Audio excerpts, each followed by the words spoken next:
the 5.7 bullet. On the right, we have a 5.7. On the left, we have a regular 223 rifle round.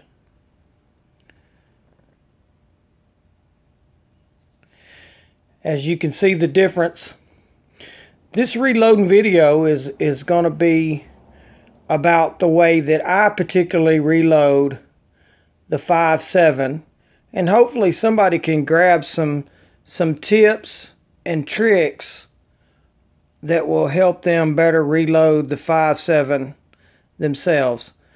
Up front, I'm not a professional. I don't video, so please forgive me for my ignorance right on the front end. Yeah, no doubt about it. Here's my reloading station. I use Hornady. I love Hornady lock and load. I've used different things. I've got nothing against nobody else, but I like Hornady for a number of reasons. So as I go through the video, you'll hear me mention different things about Hornady and Hornady's product. I love them. As you see, everything I got's Hornady. So anyway, right here is my single stage press. Of course, this is my progressive, but this is my single stage Hornady press, which is what we will use to load the 5.7 round with. The number one, this video is not about how to reload. I'm assuming if you're reloading a 5.7 that you know how to reload. The 5.7 is a very difficult round to reload. Some people won't reload it because it's so difficult. But anyway, I'm going to give you a few pointers, and hopefully you can take something out of the video that will help you. I'm just going to start from scratch. I go through different stages with mine. The first stage that I do is I deprime all my brass. For the way that I actually do mine, the process I take, that I found that works really well. Of course, like I said, I deprime the first thing. So I'm going to deprime a couple and show you what it's like. So hold tight. Let me switch to the depriming. Okay, getting ready to deprime.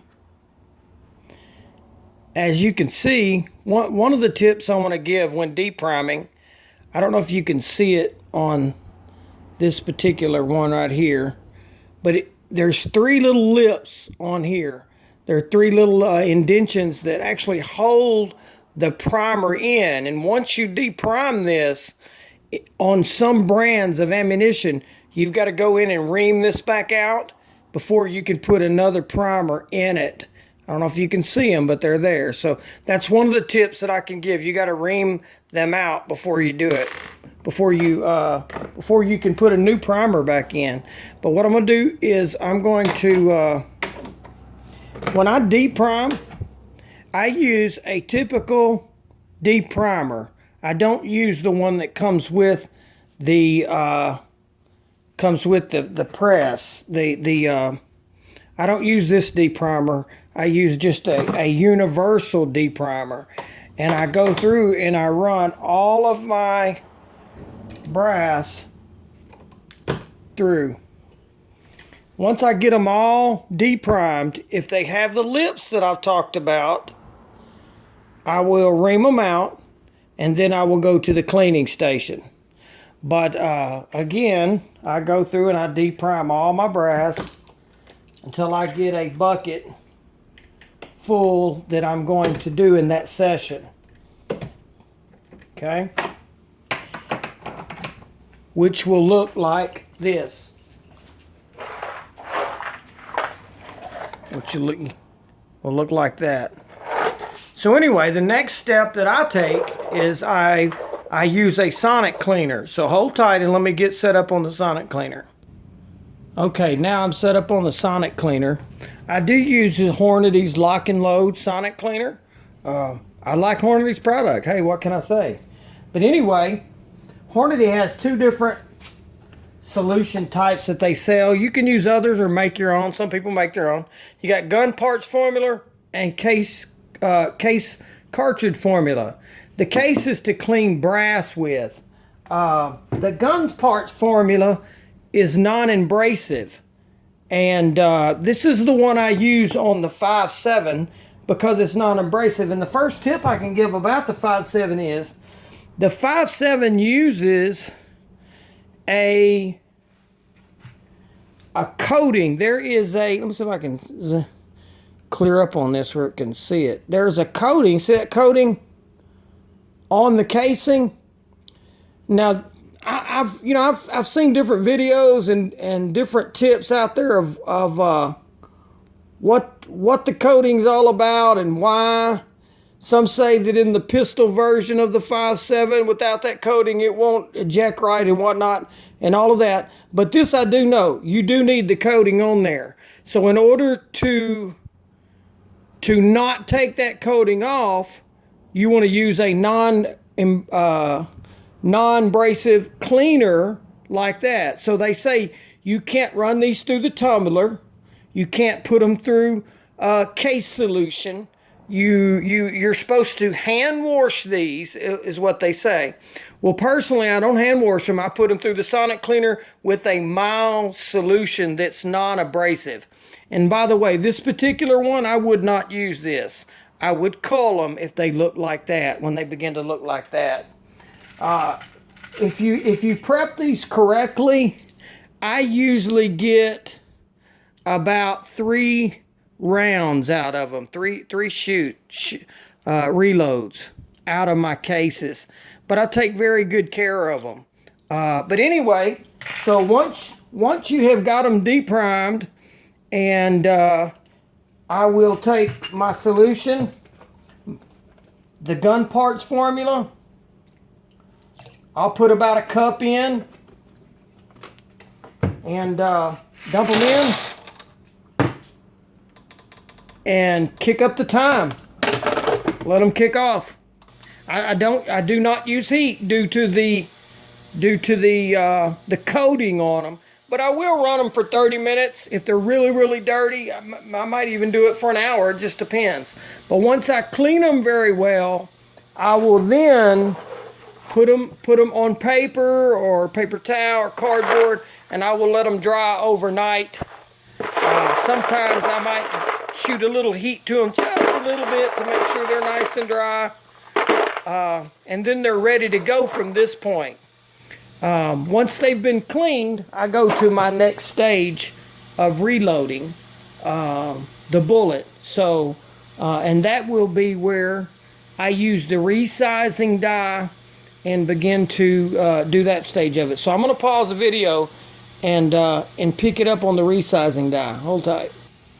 Okay, right here, like I said, I'm not going to teach, not into teaching how to actually do the reload. I'm assuming you know that. So, but real quick, at this stage, once I get my shells cleaned, they went through the sonic cleaner, they've dried, they're ready for reloading, I will take about 10 at a time.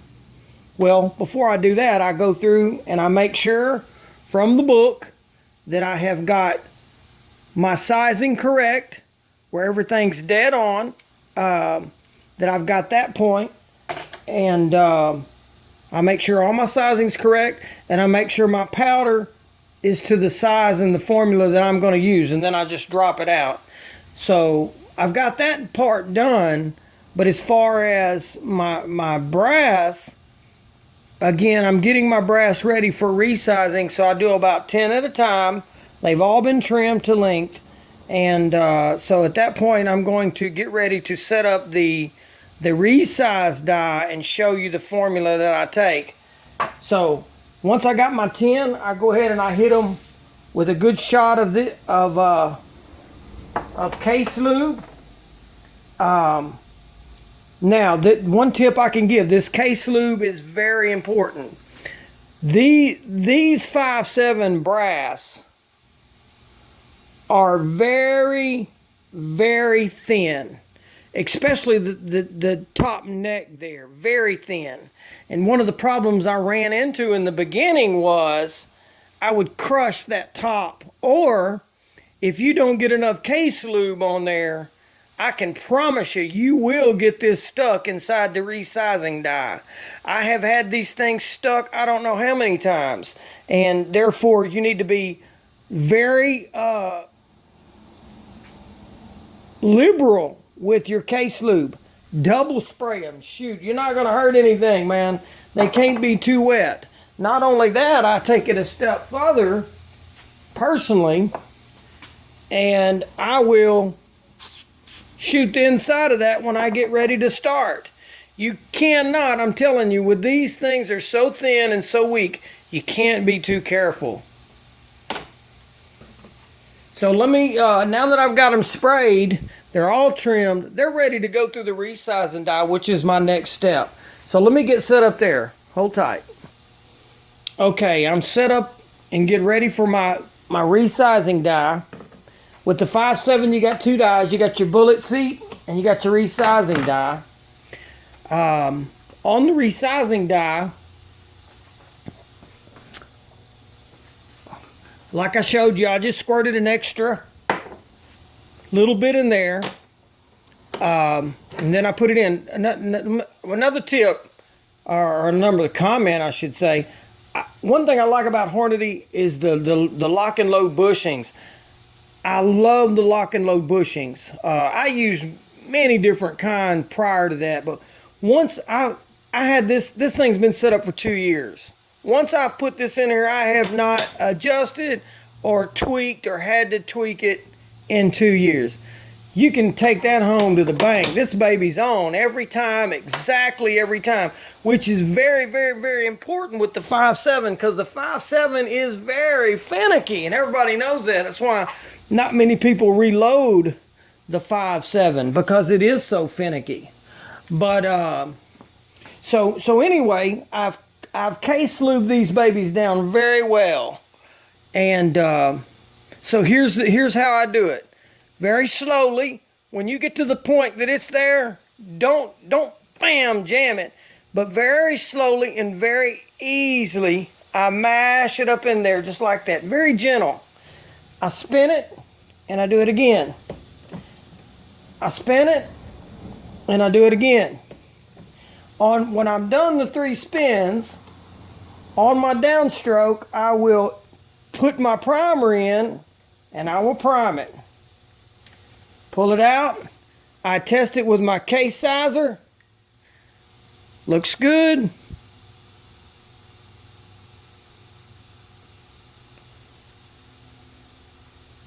Okay. That one's ready to roll. I go to the next one.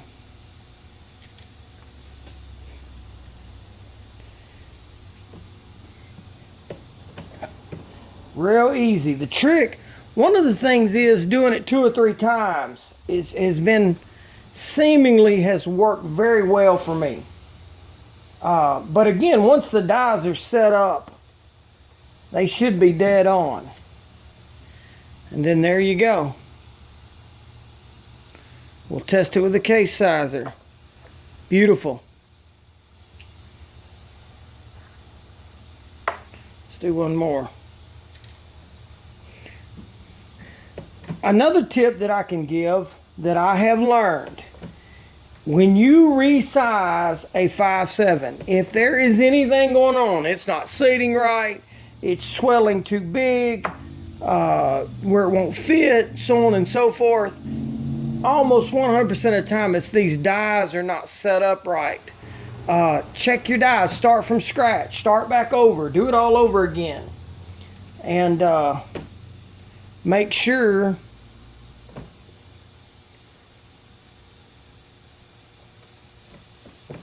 there we go. Let's test it. Beautiful. Okay. There you are.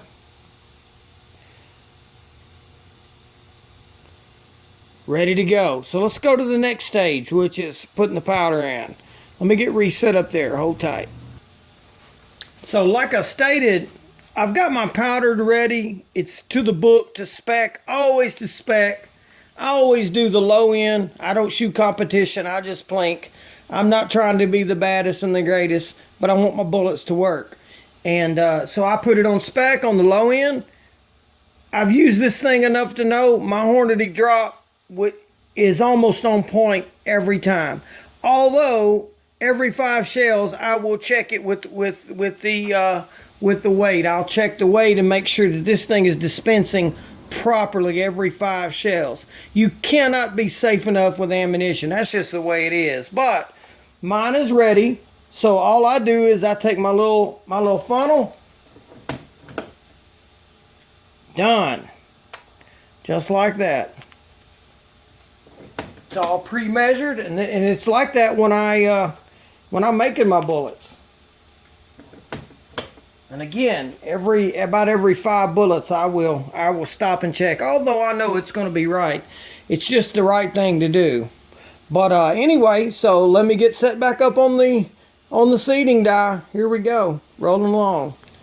Okay, so let's take out the resize die. Put in the seating die. Again, lock and load bushings.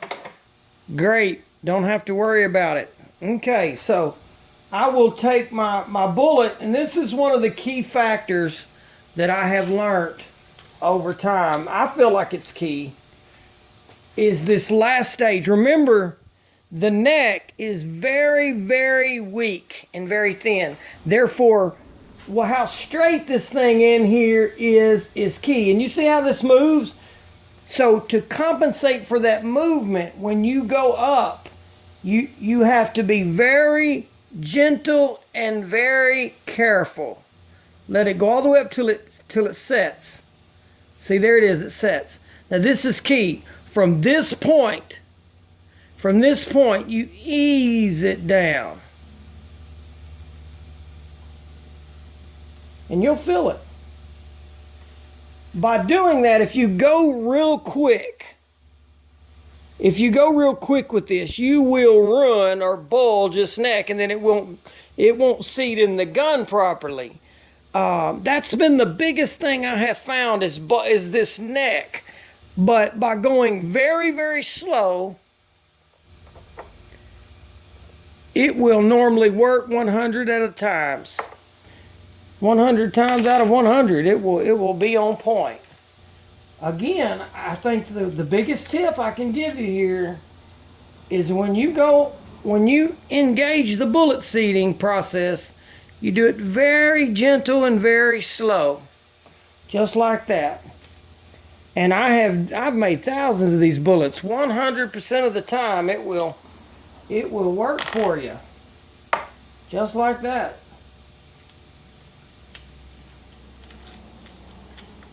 You know, again, the key is to making sure you have your dies set up properly. And the great thing about Hornady lock and load, once you get it set up, it's done. Oh, look at that. Oh, no, it's fine. Thought it wasn't going to go in there. But once you get it set up, it's fine. But anyway, gosh, I hope, guys, that this helped. I hope this helped somebody somehow. Learn how to reload a 5.7 a little bit better. The 5.7 is fun to shoot. I've got the rifle, waiting to get the pistol version. Gosh, shoot on, guys. Have fun. That's all I know for now. Have a great day. Be blessed.